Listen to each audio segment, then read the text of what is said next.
오늘은 누가복음 11장 1절에서 13절까지 말씀입니다. 먼저 하나님의 말씀을 읽겠습니다.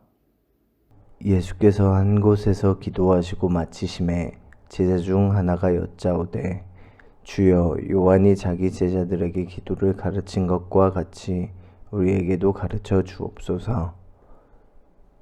예수께서 이르시되 너희는 기도할 때에 이렇게 하라. 아버지여, 이름이 거룩히 여김을 받으시오며 나라가 임하시오며 우리에게 날마다 일용할 양식을 주시옵고 우리가 우리에게 죄 지은 모든 사람을 용서하오니 우리 죄도 사하여 주시옵고 우리를 시험에 들게 하지 마옵소서 하라. 또 이르시되 너희 중에 누가 벗이 있는데 밤중에 그에게 가서 말하기를 벗이여, 떡 3덩이를 내게 구워달라. 내 벗이 여행 중에 내게 왔으나 내가 먹을 것이 없노라 하면 그가 안에서 대답하여 이르되 나를 괴롭게 하지 말라. 문이 이미 닫혔고 아이들이 나와 함께 침실에 누웠으니 일어나 내게 줄 수가 없노라 하겠느냐. 내가 너희에게 말하노니 비록 벗됨으로 인하여서는 일어나서 주지 아니할지라도 그 간청함을 인하여 일어나 그 요구대로 주리라. 내가 또 너희에게 이르노니 구하라 그러면 너희에게 주실 것이요 찾으라 그러면 찾아낼 것이요 문을 두드리라 그러면 너희에게 열릴 것이니 구하는 이마다 받을 것이요 찾는 이는 찾아낼 것이요 두드리는 이에게는 열릴 것이니라. 너희 중에 아버지 된 자로서 누가 아들이 생선을 달라 하는데 생선 대신에 뱀을 주며 알을 달라 하는데 전갈을 주겠느냐. 너희가 악할지라도 좋은 것을 자식에게 줄 알거든 하물며 너희 하늘 아버지께서 구하는 자에게 성령을 주시지 않겠느냐 하시니라. 아멘. 오늘 본문은 기도에 대한 말씀입니다. 예수님께서 기도를 마치실 때 한 제자가 말합니다. 요한도 자기 제자들에게 기도를 가르쳤는데 예수님도 우리들에게 기도를 가르쳐 주십시오. 이렇게 요청하였습니다. 이건 마치 우리가 기도를 참 안 하지만, 기도 참 안 하죠. 네. 그래도 기도를 배우고 싶고 기도를 하고 싶다는 마음은 다 있잖아요. 마찬가지로 제자들도 예수님을 따라다니며 예수님의 기도하는 모습은 참 많이 보면서도 제자들은 늘 자고 기도하지 않지만 기도는 배우고 싶은, 그리고 기도는 하고 싶은 그런 마음이 녹아 있는 거예요. 그래서 기도를 가르쳐 달라고 요청한 것입니다. 그래서 주님께서 기도를 가르쳐 주십니다. 우리가 흔히 잘 알고 있는 주기도문, 즉 주님이 가르쳐 주신 기도입니다. 주기도문은 우리가 무엇을 기도해야 하는지를, 기도의 내용을 우리에게 알려줍니다. 크게 두 가지의 내용을 담고 있는데요. 하나는 하나님 나라를 위한 기도이고요. 또 다른 하나는 우리의 삶을 위한 기도입니다.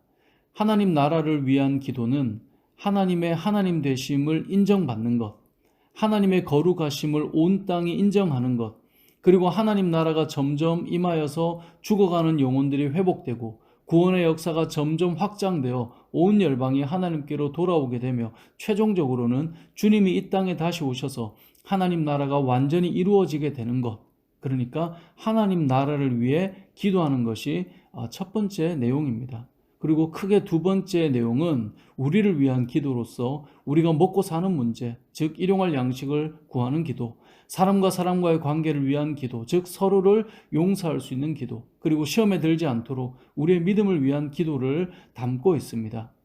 이렇게 2절에서 4절까지는 우리가 무엇을 기도해야 하는지를 알려주셨습니다. 그리고 5절부터 8절까지는 우리가 어떻게 기도해야 하는지를 알려주셨습니다. 이 어떻게라는 말을 좀 더 구체적으로 하면 어떤 마음으로 기도해야 하는지를 알려주셨다고 볼 수 있습니다. 비유를 들어주셨는데요. 어떤 사람에게 밤늦게 친구가 찾아왔어요. 이 친구는 여행 중이었는데 아마 배가 고프고 지친 상태로 온 것 같습니다. 그런데 공교롭게도 이 친구에게 먹을 것을 줄 만한 게 집에 없는 거예요. 친구가 여행 중에 찾아왔는데 먹을 것을 줄 만한 형편이 안 되어 있었던 거죠. 그러니까 요즘처럼 밤중에 나가서 24시간 편의점이 있는 그런 시대도 아니고 당장 뭘 해줄 것이 없으니 이 허기진 친구를 위해서 그 밤중에 이 집주인이 다른 친구에게 찾아가 먹을 것을 좀 달라고 요청해요. 그래서 5절을 보면 이렇게 말씀합니다. 또 이르시되 너희 중에 누가 벗이 있는데 밤중에 그에게 가서 말하기를 벗이여 떡 3덩이를 내게 구워달라. 뭐라고요? 떡 3덩이만 좀 구워달라고 요청을 하는 거예요. 계속 요청을 해요. 지금 여행 중이던 친구가 너무 지치고 배고픈 상태인데 그냥 놔둘 수 없으니 좀 도와달라. 떡 3덩이만 구워달라. 내가 나중에 갚아줄 테니 좀 도와달라. 계속 간청하는 거예요. 어떻게 되었을까요? 7절에서 8절을 보면 그 밤중에 그렇게 무례하게 문을 두드리며 요청하는 것이 예의도 아니고 줄만한 시간도 아니지만 결국은 준다는 거예요. 친구여서가 아니라 워낙 간절하게 계속 요청하기 때문에 그것 때문에 해준다는 거예요. 그래서 8절 하반절에 이렇게 말씀합니다. 그 간청함을 인하여 일어나 그 요구대로 주리라. 이것이 기도의 자세입니다. 간청하는 자세, 간절히 구하는 자세. 앞서 말한 것처럼 기도의 내용을 4절까지 보았다면 주기도문이죠. 주님이 가르쳐 주신 기도. 8절까지는 우리가 어떻게 기도해야 되는지 기도의 자세를 알려주는 것입니다. 간절하게 구하는 것입니다. 간청하여 하나님 앞에 아뢰는 것입니다. 그러면서 9절은 이렇게 말씀합니다. 내가 또 너희에게 이르노니 구하라. 그러면 너에게 주실 것이요. 찾으라. 그러면 찾아낼 것이요. 문을 두드리라. 그러면 너희에게 열릴 것이니. 여러분, 하나님께 구하십시오. 주실 것입니다. 하나님께 찾으십시오. 찾아내게 될 것입니다. 하나님께 두드리십시오. 열릴 것입니다. 어떤 마음으로요? 간절히요. 간청하면서요. 간절히 구해 보십시오. 하나님은 응답하실 것입니다. 이러한 간절한 기도의 삶을 여러분이 회복하시기를 바랍니다. 특별히 이렇게 기도할 때 우리에게 주시는 은혜는 무엇일까요? 13절을 읽어보겠습니다. 너희가 악할지라도 좋은 것을 자식에게 줄 줄 알거든 하물며 너희 하늘 아버지께서 구하는 자에게 성령을 주시지 않겠느냐 하시니라. 아멘. 악할지라도 좋은 것을 자식에게 줄 줄 아는데 하물며 너희 하늘 아버지께서 구하는 자에게 좋은 것을 주지 않겠느냐 이거예요. 자녀들이 부모에게 뭔가를 구할 때가 있잖아요. 아빠 이거 갖고 싶어요. 근데 아빠는 그것보다 뭐가 더 좋은지를 알 때 구하는 것을 주지 않죠. 더 좋은 것을 찾아서 주고 싶어 하는 것이 부모의 심정이잖아요. 그래서 악한 자도 좋은 것을 자식에게 줄 줄 아는데 하나님께서 구하는 자에게 좋은 것을 주지 않겠냐는 거예요. 그래서 13절에 말씀하시는 것입니다. 그런데 그 좋은 것을 주시지 않겠느냐라고 말씀하지 않고, 물론 이 마태복음 7장 11절은 동일한 이 말씀을 가지고 있거든요. 거기에서는 좋은 것이라고 말씀하셨는데 오늘 본문은 좋은 것을 성령이라고 표현하고 있습니다. 그러니까 이 좋은 것을 주신다라는 것을 누가복음은 그 좋은 것이 바로 성령이야 라고 직접적으로 말씀해주고 있는 거예요. 기도하는 자는 좋은 것을 받습니다.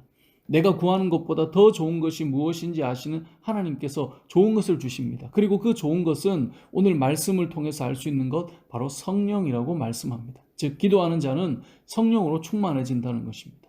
기도하는 자는 성령의 능력과 영적인 선물들을 받게 된다는 것입니다.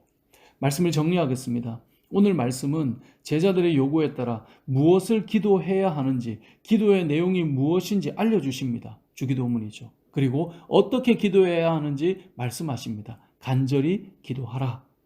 여러분, 간절히 기도하십시오. 구하십시오. 주실 것입니다. 하나님께 나아가 찾으십시오. 찾을 것입니다. 하나님께 나아가 두드려 보십시오. 열릴 것입니다. 어떤 마음으로요? 간절한 마음으로 구하십시오. 간절한 마음으로 찾으십시오. 간절한 마음으로 두드리십시오. 열린다고요. 그리고 여러분의 생각보다 더 좋은 것을 주시고 기도하는 여러분들은 성령으로 충만하게 될 것입니다. 기도하는 여러분의 삶이 되어서 하나님께서 주시고 찾게 하시고 열어주시는 인생을 살아갈 뿐만 아니라 기도하는 여러분의 삶 속에 성령으로 충만한 여러분의 삶이 되시길 주님의 이름으로 축복합니다. 아멘.